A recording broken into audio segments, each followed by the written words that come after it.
为金华城的备案红收押的台北市议员尹小薇，甲威经集团的主席沈庆京，互法院认定是这个关键角色。周刊来报道，讲检调发现到尹小薇的口座有1500万去向不明。另外，案件爆发了后，沈庆京甲尹小薇的助理吴顺民，还阁继续有通话联络，恐惊两个人会来串交警，所以才总防收押。刚讯问的结果都还好吗？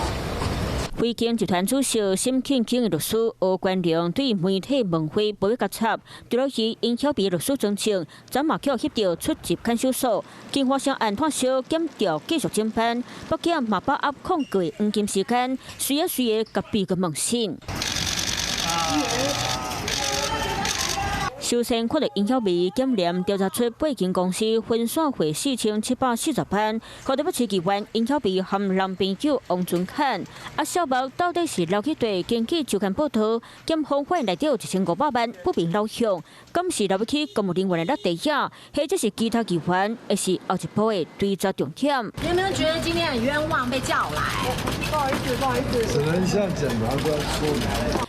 威经集团主席沈庆京同款嘛，方要了叫检方掌握收押的关键信息。周刊讲，检验为今年6月开始，就继续监控沈庆京，发现伊无论公司书拢惯势敲电话。8月14日，就去听到伊和都发局前副总工程师吴顺民通电话，要求伊针对金华城案找人开会解决问题。